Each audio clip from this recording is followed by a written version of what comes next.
Are you looking to improve employee engagement and retention? Do you struggle with decisions on who to hire or who to promote? I have an amazing opportunity for a forward-thinking, purpose-led, people-first organisation to work with me on the first pilot Happier at Work programme for corporates. The programme is entirely science-backed and you will have tangible outcomes in relation to employee engagement, retention, performance and productivity. The programme is aimed at people leaders with responsibility for hiring and promotion decisions. If this sounds like you, please get in touch at aoife@happieratwork.ie. That's AOIFE at happieratwork.ie.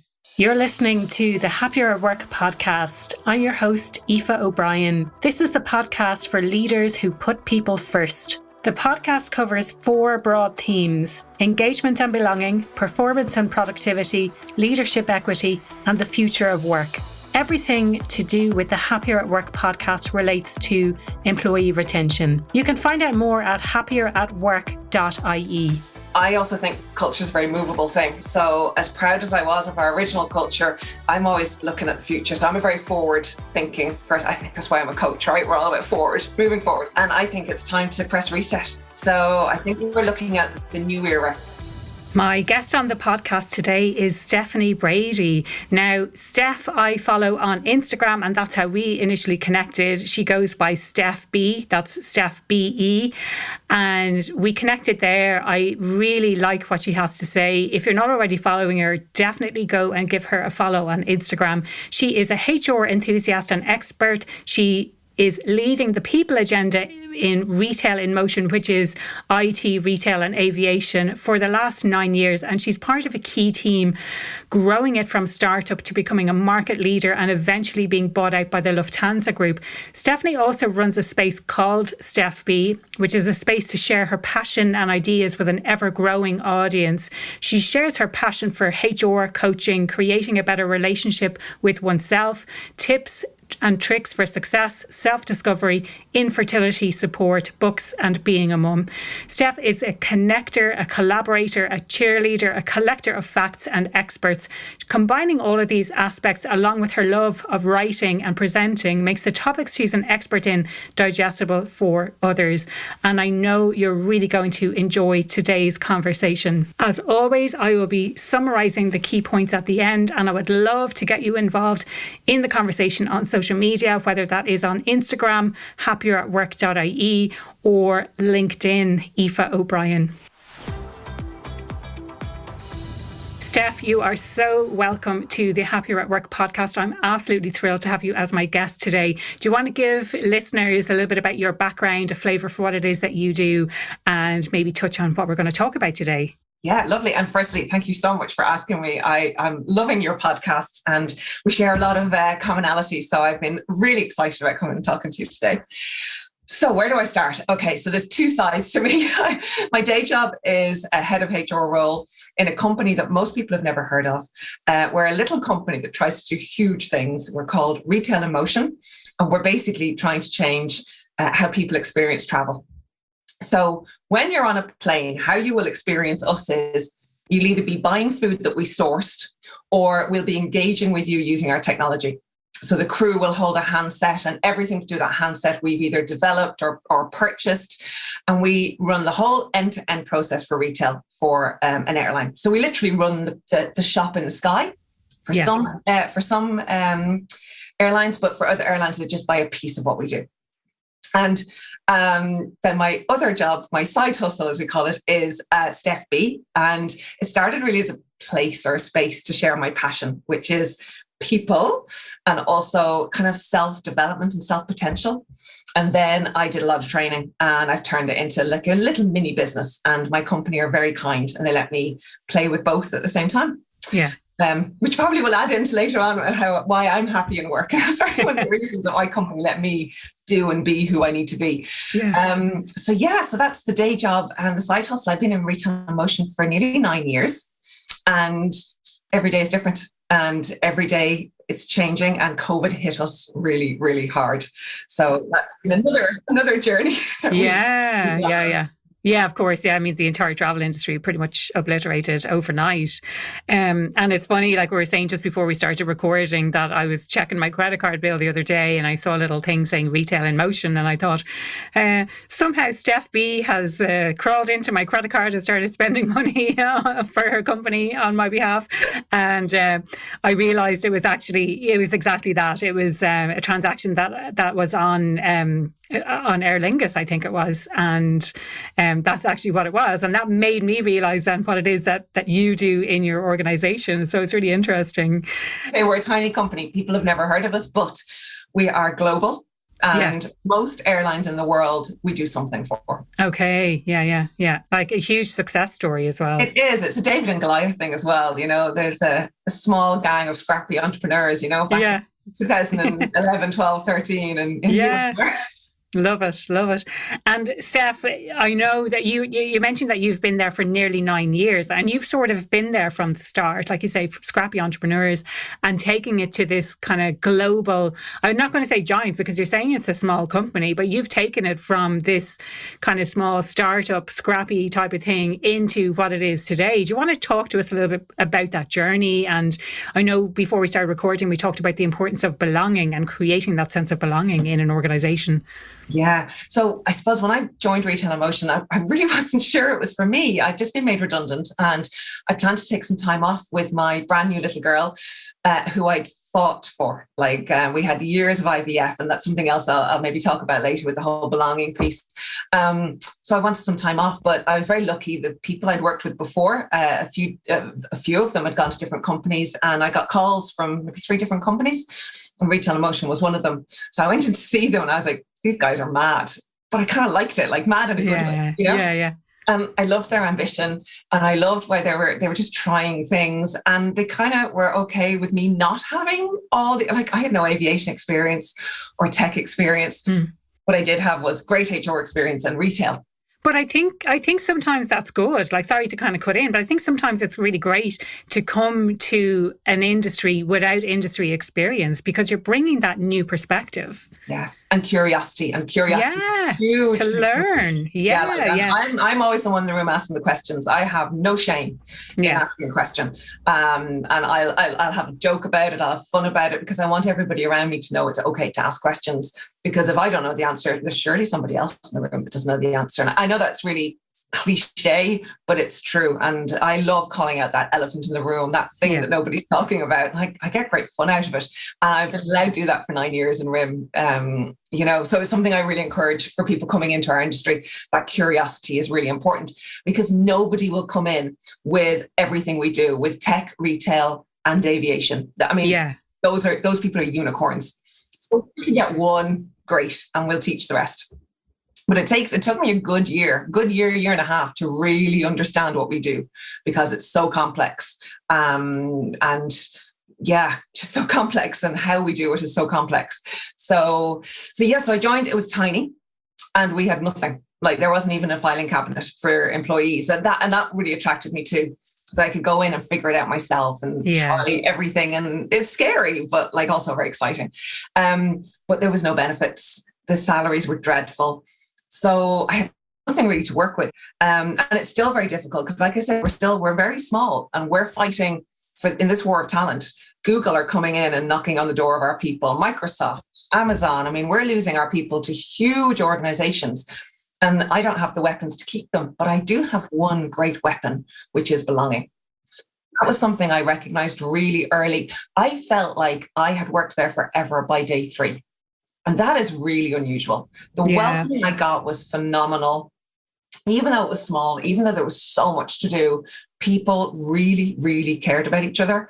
And it sounds again corny to say it was like a family, but it is a bit like a family. Like there's so much laughing and a bit of chaos because we're always trying to do things that are bigger than we are.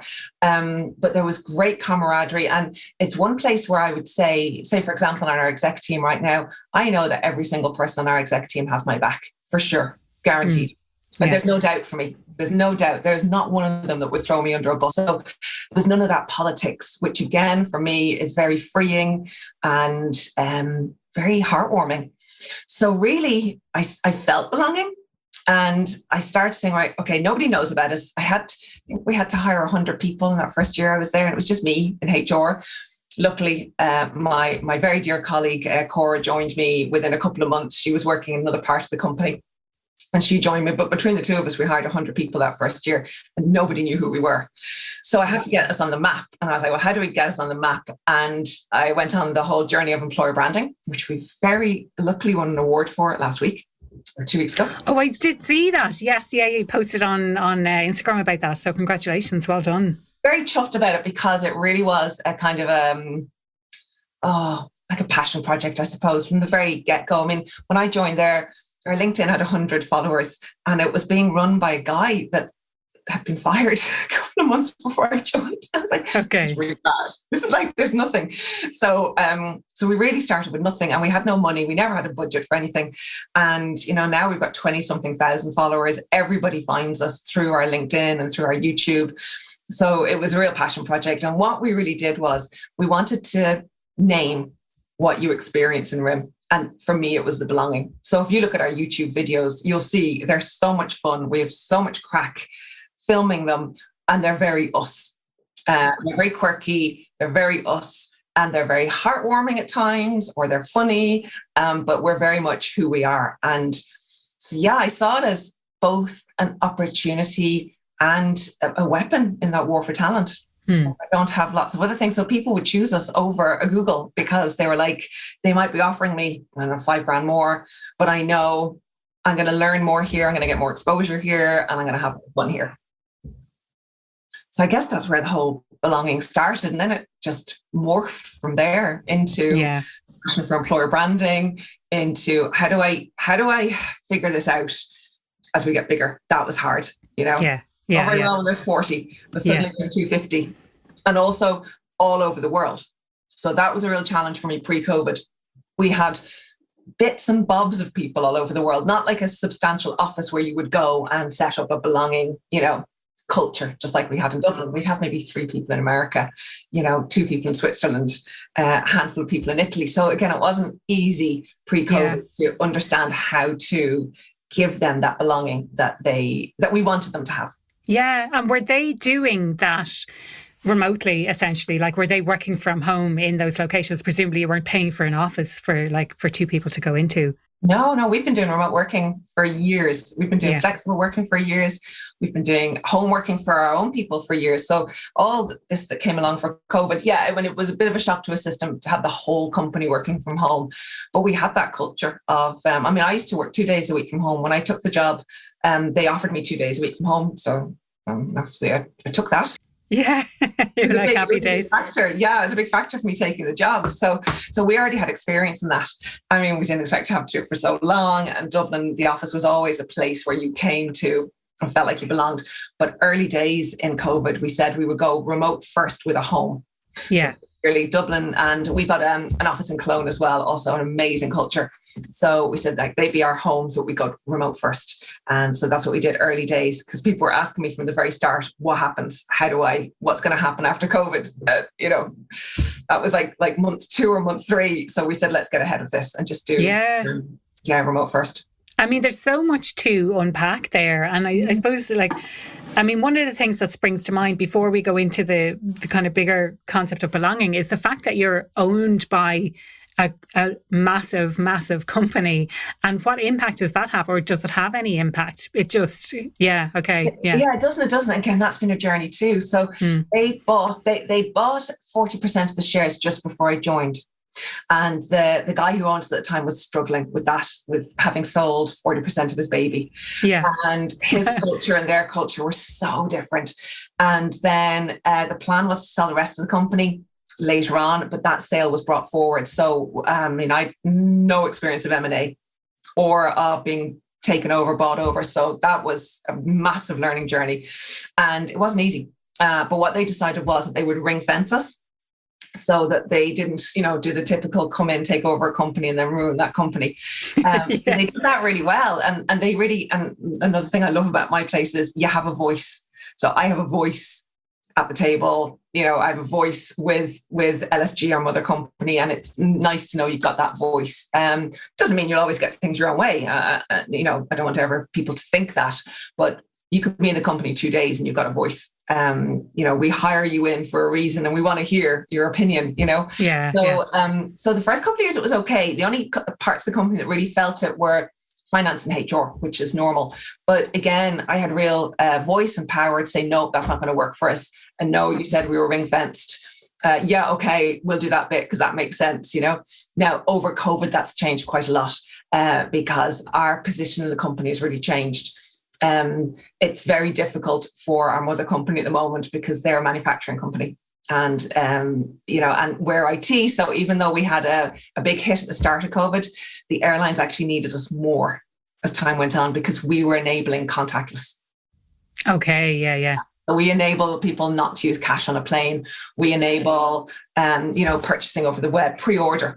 Yeah. And there's no cash on planes anymore. It used to be like I travelled for the first time in January, I think in about 3 years. And I'm sure prior to that, it was okay to use cash and you were getting your change and all the rest. But now it's like, no, we don't accept cash anymore. It's just the contactless card. Yeah, so we enable all that. So the airlines needed us more. And also, obviously, they lost so much money and we enable a revenue. So we're revenue driving, where our mother company, it's complimentary catering. So so they've been hit a lot harder than we have. So our position in the company has changed quite a bit, being a bit more powerful than we were pre-COVID, which means then the relationship has to change as well. So yes, they are a lot closer. We are a lot tighter because we're kind of in this together as well, right? So we're in this trying to figure out what's the future of our company look like in this new landscape. And for us, it looks good. We're hiring 80 odd people at the moment. Wow. Very difficult in the current environment. Again, when we're fighting with the Googles and the MasterCards and the Amazons for staff. But my colleagues are in the same position. They're looking for lorry drivers in America. You can't get a lorry driver, you cannot get a driver. So we've got very similar problems, even though they're in slightly different ways of looking at them. Yeah, slightly different context, but it's still a real challenge. Yeah. That kind of brings us back to this idea of this, the kind of weapon that you said that you have, which is the sense of belonging. Maybe let's talk about what belonging actually means. Let's kind of maybe go back to the start. Like, what does belonging really mean to you? And then we could talk about, like, how do you do that? And then even building on that, how do you do that then in this remote environment? Yeah. God, there's so much there.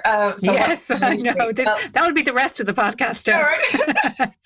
Well, I suppose like you, I've worked in places where I haven't belonged and it feels like I'm wearing a suit that doesn't fit me very well. And it's uncomfortable. And I guess I feel judged and I don't like feeling judged. And the imposter syndrome is big when you don't feel like you belong. Yeah. It's not a psychologically safe space. You don't take risks.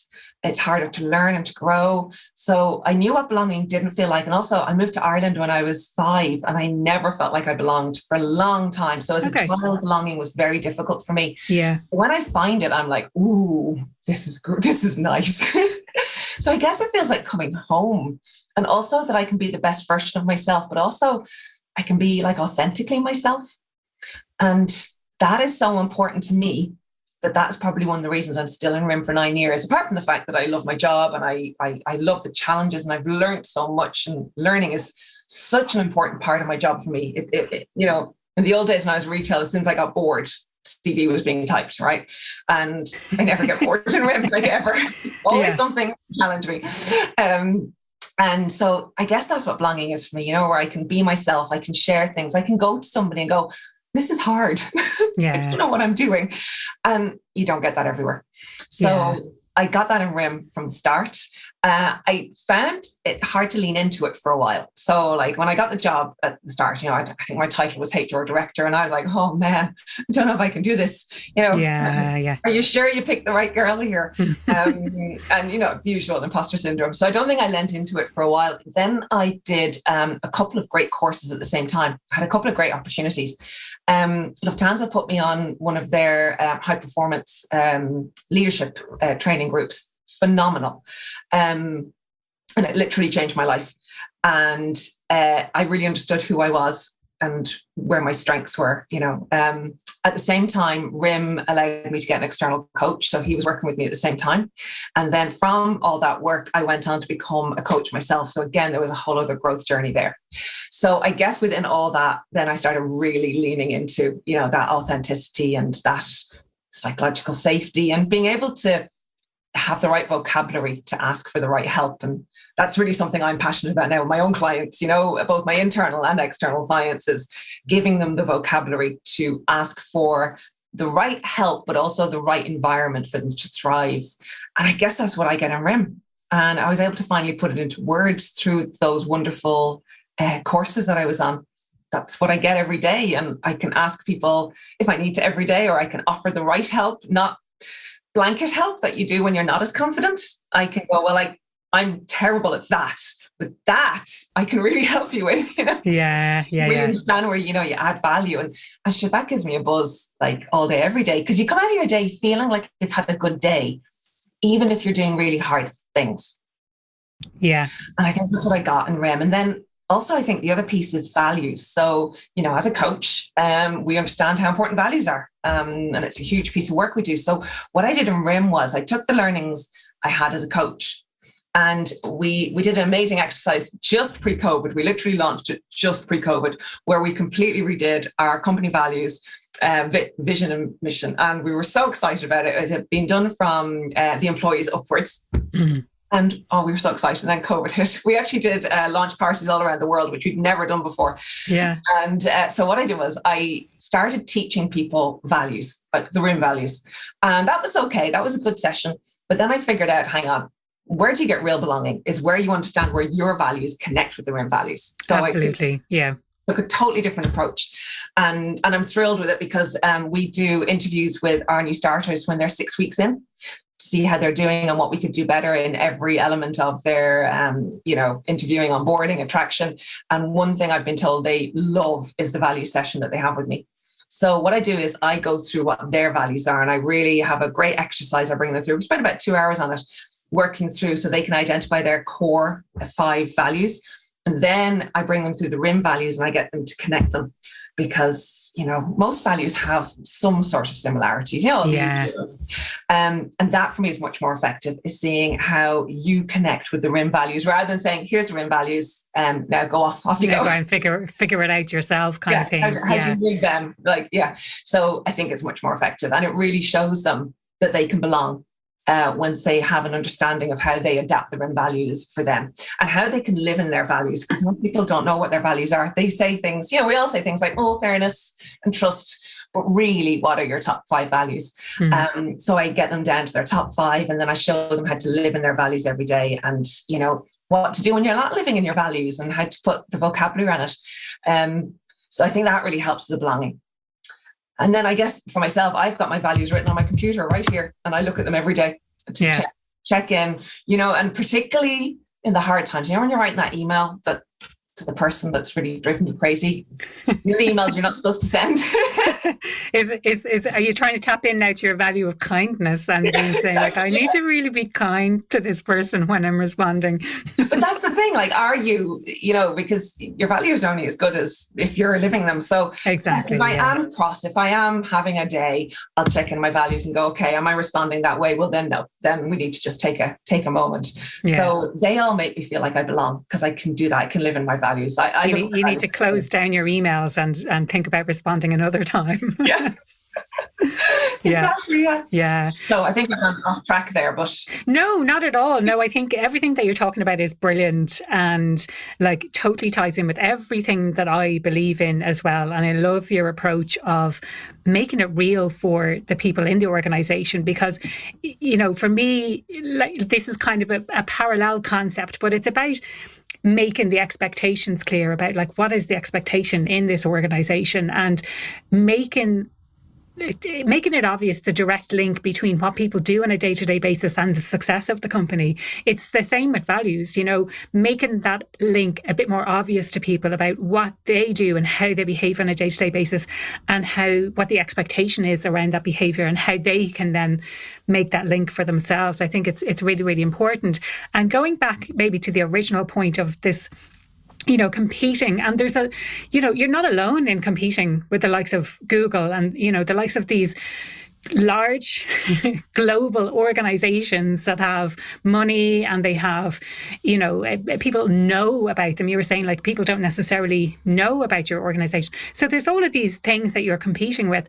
But you're so right in saying, if you create that atmosphere for people, they're not necessarily going to get that same thing within the likes of Google. Like, I know Google do work on their values and things like that, but once you find somewhere where you really feel like you belong, it's more likely that you're going to stay with that organization, rather than taking the risk that maybe you won't feel that same way within, that you won't feel that same way for $5,000 more. Actually, is it worth it? Exactly. I think when you get to a certain level, it is the 5 and 10 grand. I mean, like, okay, some of my team are leaving right now because their salaries have been doubled by these huge companies. They can't turn that down. They're young and they're establishing themselves, and they have to take that opportunity. It's right for them right now. But for me, it might be 10 grand after tax 5. Am I going to take that risk? Probably not. Yeah. Because I know what works for me now, because I've done the work, right? Yeah. So one thing I'm trying to do in RIM is, and actually you said something earlier, which is very difficult. So COVID, that belonging, it's really hard. Yeah. It's really hard. So just like I had pre-COVID with the people spread around the world, which actually Slack really helped us with. We didn't have Slack, and we got Slack in, and that helped us pull people closer. And also what I started doing pre-COVID was I would do workshops with either all remote people or all people in the room. I found when I was doing like half remote, half in the room, like hybrid, it's hard. Focus. I was either focusing on the room people or focusing on the computer people, and I couldn't do both. So I learned a few tricks pre-COVID, but it is really hard to have that. I mean, in our office, just you'd laugh hard every day. There's always messing and joking going on. We do really hard things with some quite hard clients. So it's nice to go into a room and literally somebody walk past my room and say, she needs a hug today, and would walk in and just give me a hug because they can see how it was dry. That's the kind of office we had. Dogs and kids randomly in the office. Like, it was lovely. And that's hard to get back. So we need now this year to figure out, how do we create that environment?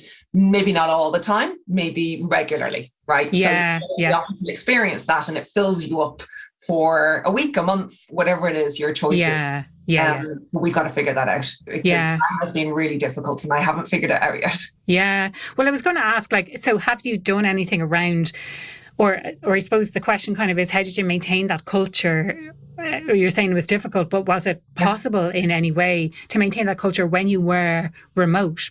So you had this wonderful culture. There were some people who were already working remote, but all of a sudden, overnight, everyone is working remotely. And now the policy is remote first. But, with bringing people together on occasion to kind of celebrate the wins and to build a team and stuff like that. First year was easier. So the first year we did a great thing at Christmas time. I think I called it the calendar of joy, and joy is one of our values. And we had like literally events all through the calendar, everything from our CTO was running like a pub quiz. I was reading stories to kids. Which was great crack, by the way. I would highly recommend that to anybody. If you want to have some fun, read stories to kids on Zoom. And love it. We had like baking competitions. Our CEO and our head of... I would love that now, I have to say. We did loads of stuff. I have to say, year 2, HR were exhausted. We were absolutely exhausted. Because we're the ones always doing that kind of stuff. Now, we did start a book club at the very start of COVID that is still going strong. And we've got people from all over the world in our book club. And there is such a sense of belonging in our book club meeting every month. So we've managed it in pockets. But I did find that the people who knew each other before COVID found it easier to get into this online community. Yeah. People who joined us mid-COVID, that was much harder for them. So pockets of it. But we were exhausted by the second Christmas. There was it was hard to dig in and get that joy, particularly when people weren't turning up stuff that you were creating, because they were done with Zoom too. They were like, we're so zoomed out. Yeah. So we did manage it, but only in pockets. So I'm not going to pretend we did it better than anybody else. If anyone listening hears a cat in the background, you are correct. I'm currently cat sitting for a friend, and I thought I had the door closed, but apparently not. I have a cat joining me and rubbing up against me, and now there we go, making noise. Hear her yet, but yeah. I think she's just trying to get my attention. But that's the joys anyway of Zoom and keeping it real. Anyway, so back to the podcast.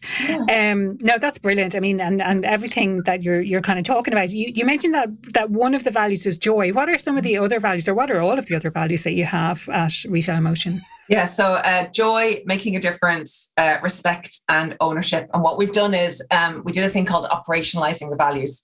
So I have always said I failed if they're just a poster on a wall. So that's the reason why I do the value sessions with every new starter. So as part of the induction week, they have an hour or two with me doing values, but I also do a quarterly values check-in. So if people want to come back in, double check the values, ask me any questions, challenge the values. I'll do my best.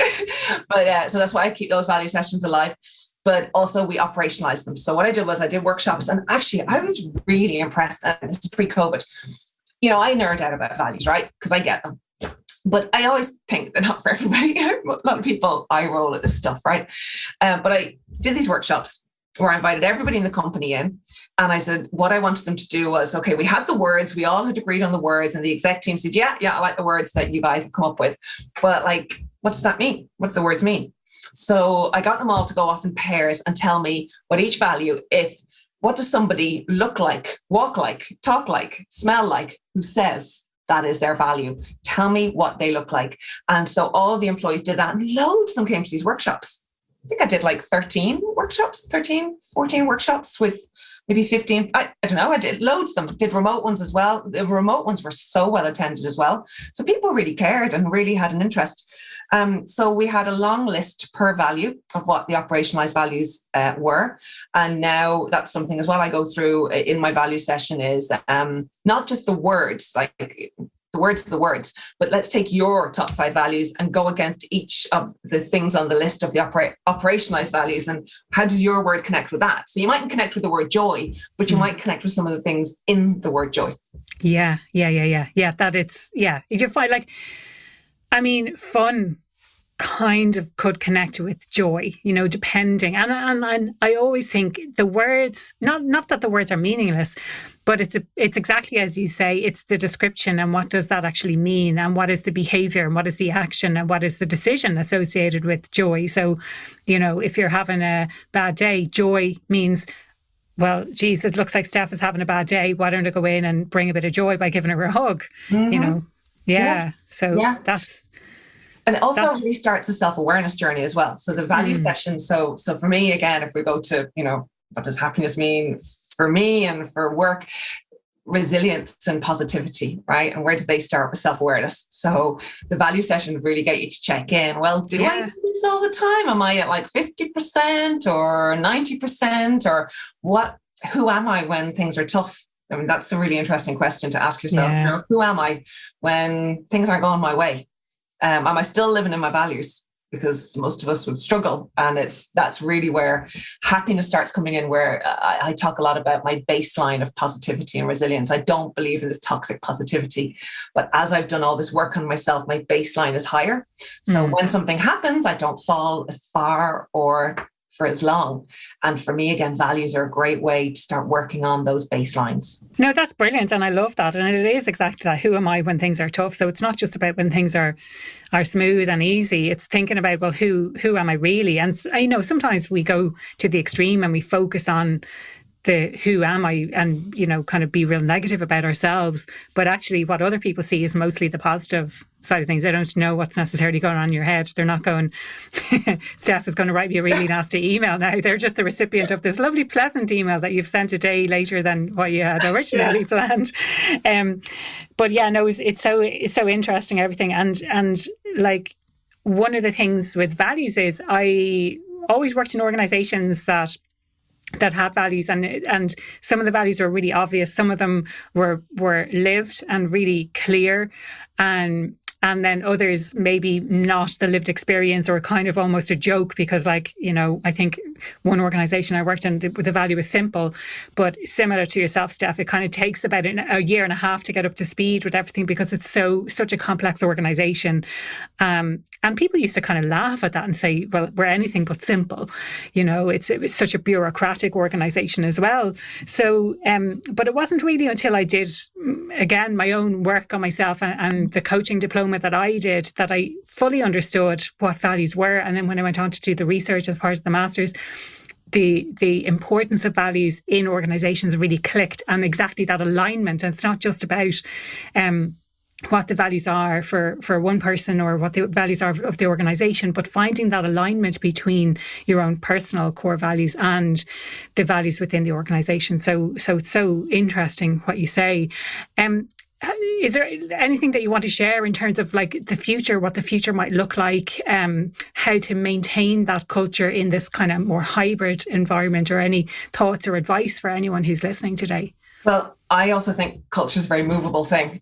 So as proud as I was of our original culture, I'm always looking at the future. So I'm a very forward thinking person. I think that's why I'm a coach, right? We're all about moving forward. And I think it's time to press reset. So okay. I think we're looking at the new era of retail in motion. You know, we've lost a lot of the original guys through COVID. And this great resignation, and also RIM is full on, you know, and I sometimes think people need a break from it, and then they'll come back, and we really want people to go with our blessing, and then come back later. When you've had a breather, when you've got more experience. But they can be your biggest advocates if you give them, you know, rather than being bitter about it and, you know, kind of making things a bit awkward for them, or not giving them a good recommendation or anything like that. If you actually give them a good send off and happy to recommend them, then, you know, they could be the boomerang, you know, that they come back in the end, or they can be your biggest advocates, that if you're looking for people, they can recommend other people to work there because they know how great of a place it is to work. Yeah, exactly. And I'm doing a thing at the moment. So we're doing a lot around sustainability, which I'm absolutely loving. We're doing it properly as well. So we've got a we've got actually full-time sustainability people, which is quite a luxury in an environment where, you know, cost is an issue for us all the time, but we believe in it so much. So that we've resourced it. And obviously I'm leading the people part of sustainability. And we're doing a load around diversity and all that kind of thing. But one thing I'm doing as part of that diversity is we've set up a women's networking, you know, an engagement sort of power up group, I would call them, you know. And one thing I've said to them very clearly is, please apply, even if you're thinking of leaving RIM, because what I want you to do is not just leave RIM for anything, but leave RIM for the perfect thing for you, because we owe you that, and it'd be nice to be able to give you that, because we'd love you to come back. So at the end of this Power Up course, it's a 6 session course. You should know what it is you want out of life, and know how to ask for it, and know what your real goals are, know what you really want, and it might not be RIM, and that's okay. So we've made that really clear, and with the blessing of the full exec team, you know, we're not holding you hostage here. You know? It's not the golden handcuffs. It's not like, oh well, we've put you through this course and therefore you should feel. And this is again this, you know, going back with my research hat on, this idea of commitment and feeling obliged to stay in an organisation is not a good way to get the most out of people, or to help them to feel fulfilled or feel a sense of meaning and purpose in the work that they do. They just feel like, I'm staying here because they paid for this, or they put on this amazing development program for me, and now I feel like I have to stay because I've taken part in it, you know? Exactly. Yeah. I was talking to a fellow coach this week. He works in my mother company, LSG, and we always think the same about everything. And we were talking about this feeling of volunteering, which again really leads into belonging. So we know this is tough right now, and I think it's very stressful when you've got one foot out of the door, when you're like, oh, will I stay? Will I go? Will I stay? Will I go? And I've decided I'm staying because I know there's so much learning for me. Mm-hmm. It is still my baby, right? It's still that baby company that I created. But still, I mean, you know, there's some loyalty, but it's not all about loyalty. It's about looking at what I need as well. But honestly, when you make that decision to stay or go, it's really light. You feel much lighter. Yeah, it's freeing. Yeah. Freeing, that's the word. Yeah. And we were talking about that and this concept of volunteering. Like, this is a battle where it's hard. We're in aviation straight after COVID. It's not easy. And there's a now a Russian crisis going on, which is also affecting aviation. Yeah. So it's not easy. But when you decide it's not easy, but I'm going to do it anyway, that's very freeing. And so I liked that idea of volunteering. And that's what we need to do, is encourage people to volunteer, to volunteer to be in this fight with us, not to feel like they have to be because of, like you say, we've put you on a course, or, we're giving you our attention. Are you up for this? Are you going to join us? And imagine how we'll feel at the other side of this. Yeah. That's, what it brings to mind for me is you're paying people, back in the day, you were paying people for their hands because most of the labour was manual. You were in a factory, you were in a farm or something like that. And now you're paying people for their heads, but you're not necessarily getting all of their heads because they can give discretionary effort and all the rest. But really what you're talking about there, Steph, is for people to volunteer their hearts, to really buy into what it is that you're doing as an organisation. And I think that's really what we're trying to get to, is that people, from an organizational perspective, that the organizations are filled with people who really care about what it is that you're trying to do, and I suppose on the kind of bigger picture, it brings it back to making sure that you are doing the right thing, that you are doing something the impact that you're having in the world is positive, that it's not necessarily kind of a negative impact on the world. Is there anything else that we kind of haven't covered in relation to belonging that you want to talk about, that you want to kind of cover? Well, there's probably one thing that's very close to my heart. And again, I was very lucky to be allowed to do it in Retail inMotion, is the whole fertility thing. Oh, so yes, yeah. I was very lucky when I was going through my fertility journey. I worked for Dixon's, Curry's and PC World. And I actually had 2 male bosses while I was going through the whole process. And I was really open about it because that's just who I am. And I couldn't get over the support and the love, not just support, but the love I got. And I don't think I'd have Sophie if it wasn't for them, because I don't think I would have had the energy to keep going. Because when you're trying to hide it from work, or you've got a difficult workplace, which a lot of my followers have talked to me about, the energy to do that next set of IVF is difficult.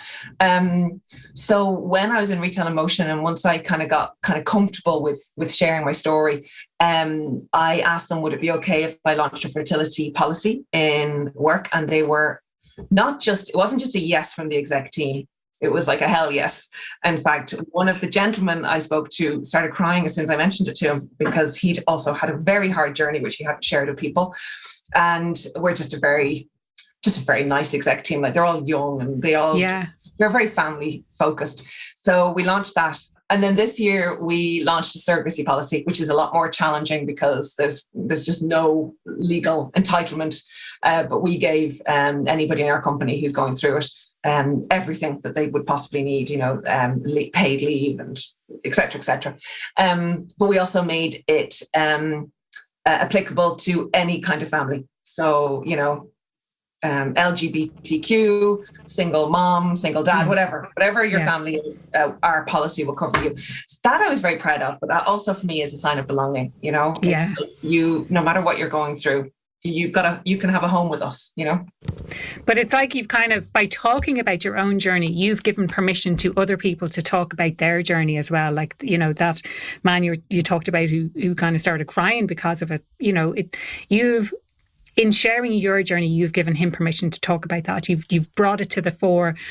You are already in that psychologically safe environment. So it's not a case of like you're going to get brushed off, or you're going to get dismissed by someone for bringing that up or for talking about it. So, fair play for you for bringing it up and for creating that kind of environment where it is safe to do that as well. That's the other side of it. And I write a bit about the other side. People are scared of managing people who have fertility problems, because what if they're not doing their job? So I've written about that, about how you manage somebody going through a fertility journey, which you can actually apply to any difficult journey, because you can manage them. You can. Yeah. It could apply, I suppose, to things like grief or, other kind of maybe relationship issues, marital breakdown, all of that kind of stuff. I suppose it can apply to as well. And what are the kind of tips that you would give people around that? Well, for me, all performance management is like breathing. Okay. So no matter what it is, it should be like breathing. So it's talking about things before they become a thing. And that's where most people fall down. It's already a thing when they want to have the conversation. So I would strip it right back and separate the two. So what I do when I'm performance managing somebody with, say, emotional, mental health difficulties or anything like that, I separate out the two processes and deal with them in parallel. So you've got the process of performance management where you're kind and clear. You can't be kind when you're managing performance. I think that this is there's this fallacy that it's this horrible environment. For me, it's where you support somebody, you understand them, but you also say, this isn't good enough, Yeah. And I'm sorry it's not good enough, but it's not. But here, how can we help you get there? So I would always do the two in parallel, where you're setting the expectations, but also giving so much support, like so much. And I would do the two in parallel. Also, I'm a huge fan of having an EAP, an employee assistance program. It was the first thing I managed to get RIM to spend money on people when I started. And I mean, really, it's small. It was like 10,000 for the year for the amount of employees we had at the time. But for a HR person, like we offer it all the time to everybody. And actually, one of our guys wrote a beautiful letter. He asked me to share with the company anonymously because he'd been suicidal. And he used our EAP, and he wanted the company to know, you've got to reach out to these guys. Like, they will help you, So it's really important to me to have that EAP, that we can offer that really proper, I'm a coach, I'm not a counsellor. So I really want to make sure I've got that right support alongside me when I'm helping somebody through a performance issue that might be linked to something very emotional. Yeah. No, that's incredible. Absolutely. It's powerful stuff, really, isn't it? Yeah. Steph, is there anything else that you wanted to share today? Just conscious of time here. We've been talking for a long time, but I mean, we could probably talk for hours, the two of us. I know. No, I think we've covered it all today. That's it for today. Lesson over. Thank you for coming to my TED Talk and all the rest. Brilliant. And the question, so I've kind of, yourself, I've kind of mixed it up slightly and talking more in the context of when I say happier at work, what comes up for you? What does that actually mean for you? Yeah. So for me, it's two things. It's like a macro thing and a micro thing. So let's go macro. So for me, company, purpose and meaning. Now, I will say I can find meaning in anything. I always say I'm like the kid in Sixth Sense that can see dead people. I can find meaning and purpose in everything. I find it very easy. I think as humans, I think we're meaning-making machines, aren't we? Like, we turn everything to have some sort of a meaning. I can find meaning in everything. So I find meaning, say if you're having a bad day, I will find meaning in a meeting. I will say, okay, I want to achieve this. I want a person to feel like this at the end of it, that I can get my meaning kick right there. And then it doesn't have to be huge, So I obviously like quite a big meaning, and that's why I set up StephBe, but I get it. I can find it, right? So, but company meaning, purpose is important. Trust is a really big one for me. So I'm really interested in the elements of trust, how to build trust. And I'd actively kind of, I suppose, research. And I suppose one thing I like to do, just to go back to what we were talking about earlier on, I love to take these fluffy things and turn them into implementable actions, right? Yes. That's what I really love to do, right? Values. How do we take that and make that really clear, concise, and how it will actually make a difference to your day? So the same with trust. You're speaking my language now, Steph. So I do the exact same with trust. What is trust? How do we break it down? How do we make each element of it better? And really it always comes back to me, doesn't it? What I do. So trust is big. Belonging, which we talked about at length. Being in a company that does the right thing, which again, I'm lucky I've worked in two companies where we try to do the right thing all the time. Being allowed to do what I'm good at instead of pigeonholed. I worked for one company where I was doing something I was very bad at and I was miserable, and they weren't happy with me either. And we literally just changed my job around a bit, and people were telling me how I flowered. Now, this is when I was, it was my very, very early days where I was a HR admin, but literally people were saying how I flowered. And I was like, God, I didn't know at the time because I hadn't done this education, but I was doing the wrong thing, sitting in the corner working on spreadsheets. Don't make Steph a happy girl. Yeah. And then mattering, being told that I matter. And I don't need to be told it, but I know by when I work with people that I matter. So, and then I suppose another thing in macro is that true diversity and equality. where it's in the DNA, it's not a forced thing. So they're the macro things. But then micro, internal meaning, perspective, that thing I talked about earlier, having a baseline of positivity and resilience and mindset. So they're the things that come up for me on a micro, how I make sure that my happiness, and I put my happiness very high on my list, because I know somebody said to me one time when they saw me with my little girl when she was tiny, she was such she still is, she's a real fun little thing. She was sort of flirting with everybody in the restaurant. She was like a year and a half. Yeah. And they came over to me and they were like, "Oh, your baby's so lovely." I was like, "Thanks so much." And they're like, "Happy mummy, happy baby." And I believe that my whole life. Happy me, happy team. Happy me, happy husband. Happy me, happy daughter. So I actually put my happiness probably higher than a lot of women do. But I know that makes a difference to everybody around me. Yeah. Yeah. So I think that probably covers it all. I'll think of 10 things later, Aoife. This is it, isn't it? Yeah. You're like, I should have said this and I should have said that. No, brilliant. Absolutely loved our chat today, Steph. And if people want to reach out and connect with you, what's the best way they can do that, or find out a little bit more about Retail inMotion and StephBe? What's the best way? So Retail inMotion, our LinkedIn is really active. So you'll find out all about us on LinkedIn, and most of our jobs are posted there. We have loads of jobs at the moment, so please do check us out. I've actually got 3 in my team. So anybody who'd like to join a really, really lovely HR team. I've got 3 really nice roles there. And then for StephBe, Instagram is where I'm the most active, and where I'm the most free what I talk about. I'm a little bit more professional on LinkedIn. So I'm on LinkedIn, but Instagram is probably the best place to get me. And I have a website as well. So if you'd like to reach out, StephBe.ie is my website. Brilliant. Love it. Thank you so much for your time today. Probably went on a bit longer than either of us anticipated, but definitely a really, really great chat. And hopefully the listeners took a lot from that as well. Thanks so much, Aoife. It was a pleasure. That was Steph Brady from StephBe and Retail inMotion, and we had an absolutely wonderful conversation all about this idea of belonging.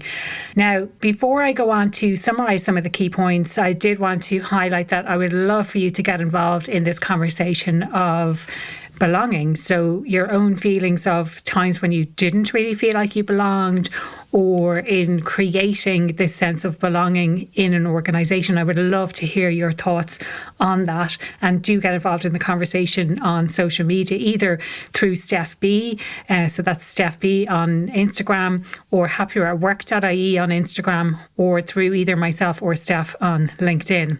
So you find me Aoife O'Brien, AOIFE O''BRIEN, and I'd absolutely love to connect with you. So one of the first things that we talked about in relation to belonging was this challenge around the war for talent, and how belonging can be really used as a weapon, as Steph described it, really as something that's on your side in relation to creating that, creating a reason for people to stay in your organisation and to retain people for longer. I asked Steph about what that really means for her, and she described it as feeling really welcome and this like family-like atmosphere. And I know sometimes people think it's a bit of a cliche to talk about work being like a family, but I have been in those organisations a little bit smaller, not necessarily on a global scale, but I have been in those organisations that it genuinely did feel like a family type of atmosphere. She talked about the laughing and the chaos and the camaraderie, and knowing that people have your back. So there's no politics involved as well. We talked as well about the challenges associated with creating that sense of belonging, or maintaining that culture in this new remote or hybrid working environment, and how much of a challenge it is. Steph doesn't have it all figured out yet. If you have any questions, or if you have any answers to that, then I would love to hear from you. Feel free to comment, feel free to get in touch and share what your ideas are, because I think there's a lot of people who don't really have it figured out. From my own perspective, it's really about asking and listening to your own employees about what's working, and taking an iterative process. So it's not necessarily something that you're going to be able to solve immediately, but you need to keep getting that feedback, seeing what's working and making adjustments, making changes as you go along. When we talked about this concept of belonging, we also talked about not belonging and what happens when you feel, and I certainly have been in organizations where I felt I didn't really belong, and you feel like you're being judged, you feel like it's hard to learn new things, there's no psychological safety, you can't really speak up, you can't really share your ideas. But when you do get this sense of belonging, it feels like you're coming home. It feels like you're living the best version of yourself. And it feels like you're being really authentic, like you're being really you. Another interesting concept from the podcast was this idea of, Steph shared that she had to kind of lean into this new culture that she found herself in. Even though she felt this great sense of belonging, it took a while for her to really get used to it and to lean into it. And I thought that's quite an interesting concept, because that tends to be the case, that you do need to give things a while. Even if you do have that immediate sense that you feel like you belong, sometimes it takes some adjustment, especially if you are coming from somewhere where you didn't necessarily have that same sense of belonging, or maybe not to the same degree. Next, we got on to one of my favourite topics, this topic of values and the importance of values when it comes to this sense of belonging, and, you know, understanding where your own core values connect with those of the organisation and how they align with each other. And oftentimes we adapt our values slightly, we kind of tweak them slightly to fit in with the organisation, which is fine so long as they are still aligned and it's something that is still really important to you. Steph mentioned about the core values of Retail inMotion, which one of them is joy, which I absolutely love. The other ones that she mentioned as well were making a difference, respect, and taking ownership. I loved this idea of operationalizing the values, so bringing them to life for the people and what it really means. So what does that person look like? What do they walk like? What do they sound like? What do they smell like? And really bringing to life what, the behaviours associated with the values. It's not just about naming what the values are. It's about really knowing what the behaviour is and how decisions get made and what actions happen when someone has these type of values. I love this idea as well of who am I when things are tough? So sometimes it gets really hard to maintain our values when things are hard. So your values are not just for when things are easy. It helps to steer you and to guide you in the right direction when things get really hard as well. In talking about the future and belonging and remote and hybrid working places, we talked about culture as being kind of an evolution. It's not something that stays the same all the time. It is something that needs to evolve. And especially, if people have left the organisation, maybe it gives the opportunity then to change things around slightly and to rethink how things are done. I loved that Steph was really open. She shared about her own IVF and fertility journey and how to have those conversations at work. So on the one hand, it fosters this great sense of belonging that you can support that type of work. But on the other hand, she spoke about the challenges associated with it. And sometimes people are not performing when they're going through, whether it's an IVF journey, a fertility journey, or one of life's difficulties. They could be going through a period of grief or a marriage breakdown, as I mentioned. But being able to manage people through that process is really important as well. And she talked about the importance of always being kind. And I think it's important to give people the benefit of the doubt. If they're not meeting expectations, it's about being clear and upfront with them. And overarching this, it's about setting those clear expectations, something I always talk about on the podcast, and creating that sense of support for them as well. So it's not about managing someone out of a business, which I think oftentimes we associate with performance management, that you're ready to being managed out of the business. But actually, it's about setting clear expectations and giving them as much support as they need in order for them to achieve those objectives as well. Having honest and frank discussions by saying, like, it's not good enough, but how can we help you to get there? How can we help you to get to the stage where you are performing in line with expectations?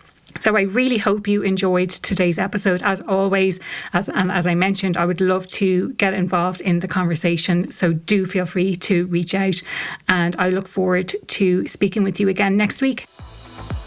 That was another episode of the Happier at Work podcast. I am so glad you tuned in today. If you enjoyed today's podcast, I would love to get your thoughts. Head on over to social media to get involved in the conversation. If you enjoy the podcast, I would love if you could rate, review it, or share it with a friend. If you want to know more about what I do or how I could help your business, head on over to happieratwork.ie.